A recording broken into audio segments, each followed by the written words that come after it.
ছাত্ৰাৱস্থাত বা সৰুকালৰ নাম আছিলে জীৱন বৰঠাকুৰ আৰু জুবিন গাৰ্গ হৈছে তেওঁৰ সংগীত জগতৰ জনপ্ৰিয় নাম আৰু আজি অসমৰ মানুহে আমি সকলোৱে তেখেতক জুবিন গাৰ্গ হিচাপে জনাজাত আমি সকলোৱে তেওঁক সেই ধৰণে জানো আমি আমাৰ বিদ্যালয়ৰ তৰফৰ পৰা আমি প্ৰতিজ্ঞাবদ্ধ হৈছোঁ যে আমি তেওঁক আমাৰ মাজত তেওঁৰ গান তেওঁৰ যি কৰ্মৰাজি আৰু তেওঁৰ যি আদৰ্শ তাৰ জৰিয়তে ছাত্ৰ ছাত্ৰীসকলক অনুপ্ৰাণিত কৰিম আৰু তাৰ মাজেৰে আমি তেওঁক জীয়াই ৰাখিম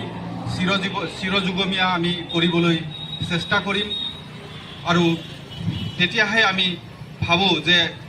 প্ৰকৃত শ্ৰদ্ধাঞ্জলি আৰু প্ৰকৃত স্মৰণ তেতিয়াহে সম্ভৱ হৈ উঠিব আমি দীঘলীয়া নকৰোঁ এইখিনি কৈ মই মোৰ বক্তব্য সামৰণি মাৰিছোঁ পুনৰবাৰ শ্ৰদ্ধাঞ্জলি জ্ঞাপন কৰিছোঁ আৰু অধ্যক্ষ মহোদয়ক মই শেষ কৰিবলৈ অনুৰোধ কৰিছোঁ সদাৰাজ সকলোৱে মৰ্মাহত হৈছে যিটো খবৰ আচলতে আহিবলগীয়া খবৰ এটা আহি গ'ল আমাৰ অসম তথা ভাৰতবৰ্ষৰ এটা অপূৰণীয় ক্ষতি হ'ল তেখেতে যেতিয়া ছিংগাপুৰত আছিল তেখেতৰ লাষ্ট এটা গীত তেওঁ গাইছিলে আৰু এই গীতটো আমাৰ ডক্টৰ উৎপল ফুকন তেওঁক মই অকণমান গুণগুণাই দিবৰ কাৰণে